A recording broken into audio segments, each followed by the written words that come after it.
friends, welcome to my channel, or welcome back to my channel. Merry Vlogmas Day 6. Today we're going to be making my favorite Christmas cookies. We're going to be making thumbprint cookies. So what you'll need to make these is a stand mixer, or if you don't have a stand mixer, like a hand mixer in a large bowl. The beating attachment of your stand mixer, which looks like this, which the hand mixer whisking would work just fine. That you'll need some measuring cups and measuring spoons, a large bowl, a hand whisk, brown sugar, regular sugar, flour, 1 large egg. Room temperature eggs are the best for baking, and 1 cup of softened butter, cornstarch, and your favorite jam. So I use raspberry jam because that's the original thumbprint cookie recipe, and it's amazing, so that's what I suggest. But that is the ingredients that we will be using. Oh, and a small bowl for rolling. I'm gonna get that out. We're just gonna start cooking now. Okay, so the first thing you're gonna do is take that 1 cup of softened butter and beat it until creamy. Make sure that you're periodically scraping the sides with a spatula to make sure that it's not getting stuck up there. Next, we're going to add 1/3 cup of sugar and 1/3 cup light packed brown sugar and beat that until well combined. It will be about 30 to 60 seconds, but just make sure you're scraping on the sides and fully incorporating those ingredients. In a small separate bowl, separate the egg yolk from the egg white, and we're going to use just the yolk to put that into our mixture, as well as what I forgot to mention earlier, which is vanilla. It's one of the ingredients, and we're going to take vanilla extract, 3/4 teaspoon, and beat that until fully incorporated. Next, we're going to combine all of our dry ingredients. So first, add the 2 1/4 cup flour, 2 teaspoons of cornstarch, and I used salted butter. So if you use non-salted butter, it would be 1/4 teaspoon of salt, but because I use salted butter, I just used a pinch of salt. And then I always take my 1/4 cup and put 1/2 cup at a time on either side of the stand mixer to incorporate the dry into the wet ingredients. Make sure that you're scraping the sides of the bowl and everything. It'll have a very smooth, kind of silky texture to it. You're going to take it in tablespoons and roll it into a ball, and then put the thumbprint in it. I don't like to use my thumb because I feel like it doesn't make like a crater. It makes kind of like a line. So you want to make sure to make a crater so that when you put your jelly in, it's not going to run all over the place. So that is how I do it.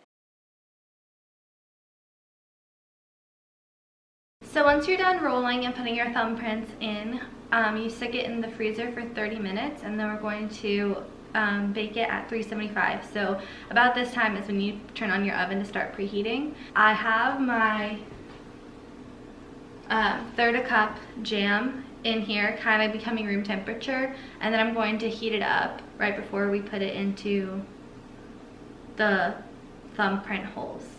Okay, so it's been 30 minutes. I'm gonna get these out of the refrigerator, the freezer. Oh, they're really cold. It's been 30 minutes and I just took these out of the freezer, and I heated this up for like 10 seconds in the microwave. It might need a little bit more time. But basically what we're gonna do now is just take a chunk and fill in those holes. All right, now they are ready to go. We're gonna stick them in the oven for 11 minutes and then try down on some cookies.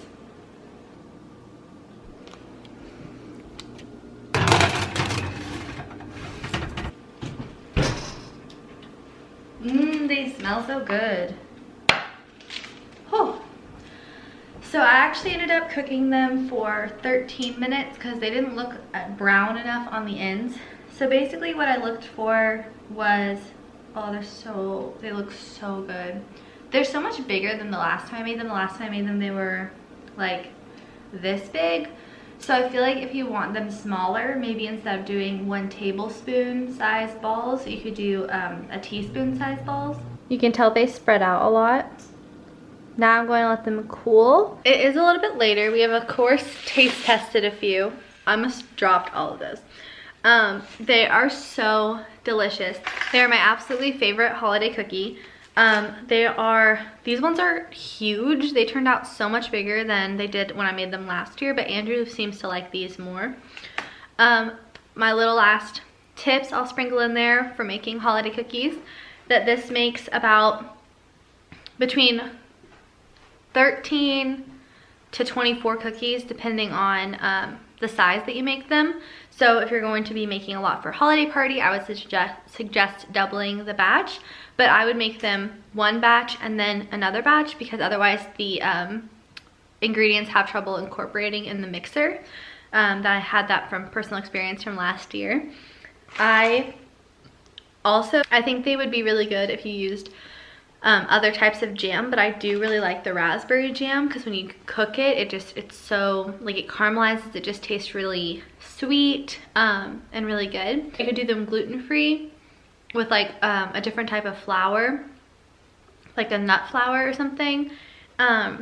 You could make them vegan if you use like a banana instead of an egg yolk. So those are like the little substitutions I suggest. But they are really, really good cookies. Definitely tag me on Instagram if you do make them. I'm gonna put my Instagram right here. If you do make them, tag me on Instagram and so I can see them. I hope that you enjoyed this video. Please give it a thumbs up if you liked it, and leave a comment down below of anything else you'd like to see me bake. If you like videos like this, I know not only do cooking videos for Vlogmas, I do cooking videos all the time. So if you like this video, then you're probably gonna like my other videos, so it'd be really awesome if you would subscribe to my channel so that we could be friends. Turn on the notification bell. I will be posting every day for Vlogmas, so subscribe for new content daily. And yeah, thanks for watching this video. Have a very Merry Vlogmas. Bye.